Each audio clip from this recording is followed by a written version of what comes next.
नौजवान में आपका स्वागत है। प्लीज सब्सक्राइब करें। हरि ओम।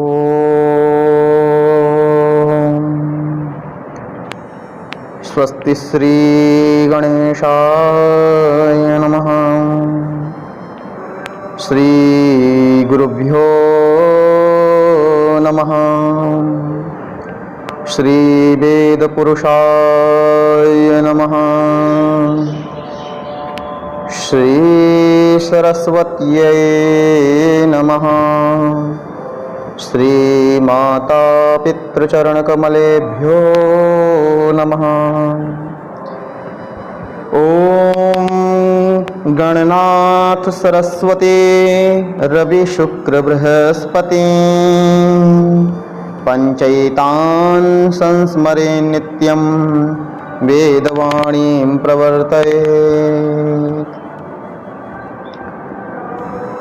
नमो नमः।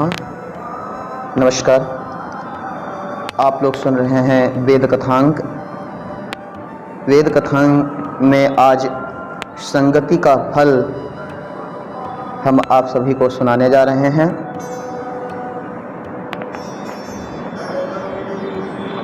वासना का राज्य अखंड है। वासना, इच्छा अनंत है। एक इच्छा पूरी हो तो दूसरी इच्छा प्रकट हो जाती है। उसी तरह यह वासना वही है।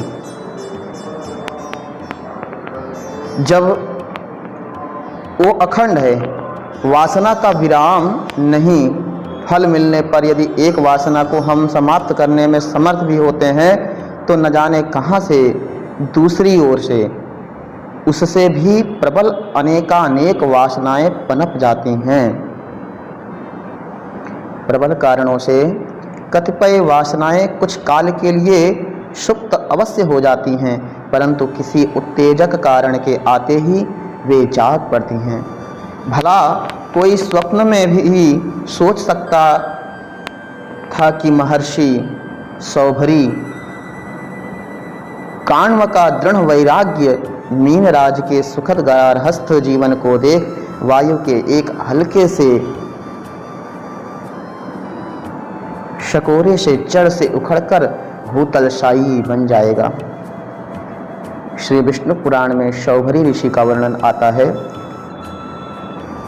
जल में तपस्या कर रहे हैं, वृद्धावस्था को प्राप्त हो चुके हैं, परंतु एक मीन परिवार को देखकर उनको गृहस्थ आश्रम में आने की इच्छा होती है।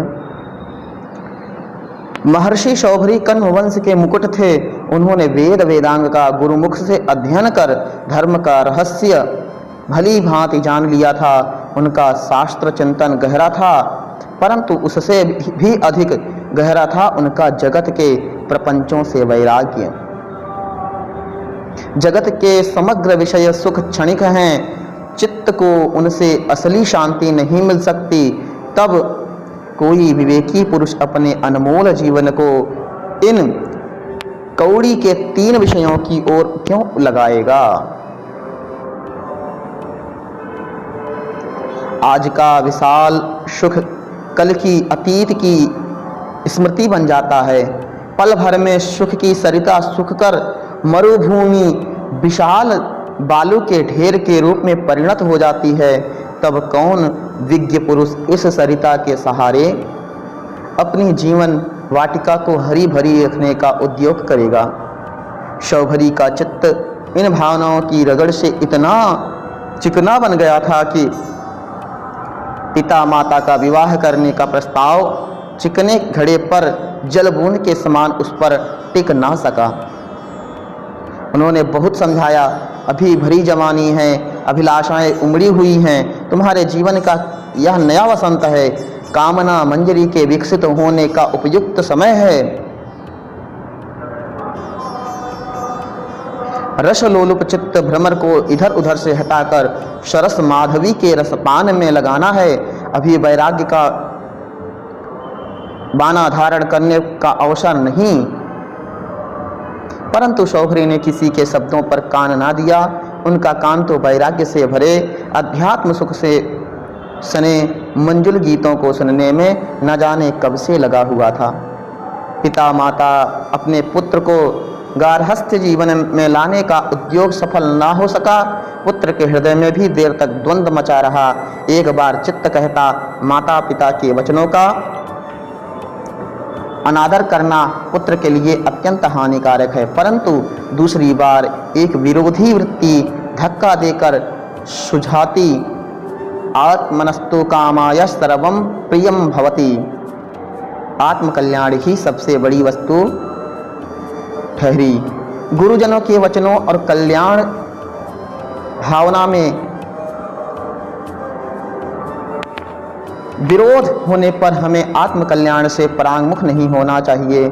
शौभरी इस अंतर युद्ध को अपने हृदय के कोने में बहुत देर तक छिपा न सके और घर से सदा के लिए नाता तोड़कर उन्होंने इस युद्ध को भी विराम दिया।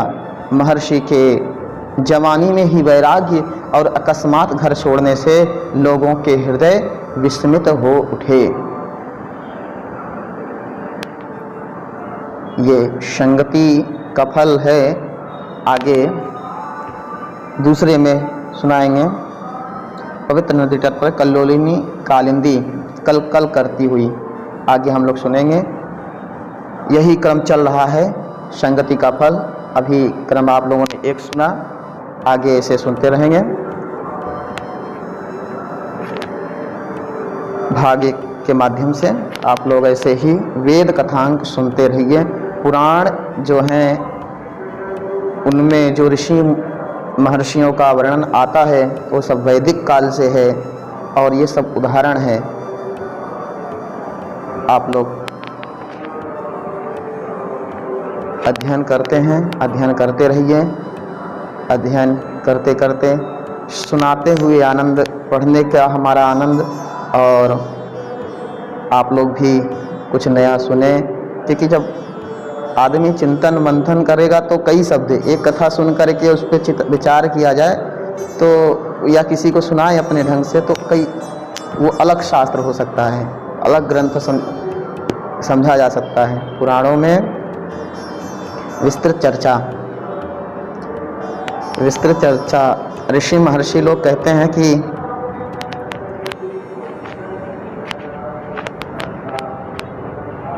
हम इसको संक्षेप में सुना रहे हैं। जो भी प्रश्न होता है, प्रश्नकर्ता श्रोता जो हैं, प्रमुख श्रोता शौनक और सूत जी में शौनक और 88,000 ऋषियों में प्रमुख शौनक जी हैं। विष्णु पुराण में मैत्रेय मुनि हैं, पराशर जी वक्ता, और श्रीमद्भागवत में सुखदेव जी और राजा परीक्षित।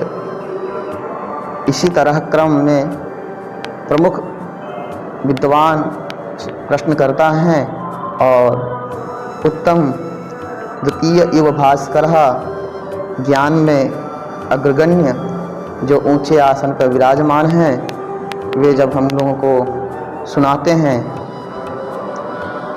वो यही बताते हैं कि पूर्व में कहा है, पूर्व में हमने सुना है, और इसका हम संक्षेप में आपको सुना रहे हैं। यदि सुनाते ही रहें तो 100 वर्ष लग जाएगा, फिर भी पूरा नहीं होगा।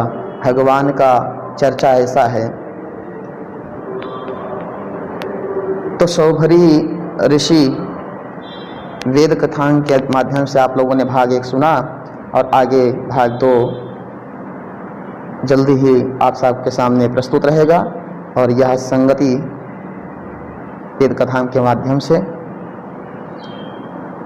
संगति का फल आप सबके सामने प्रस्तुत रहेगा। अभी के लिए सिर्फ इतना ही। नमः पार्वती पतये हर हर महादेव।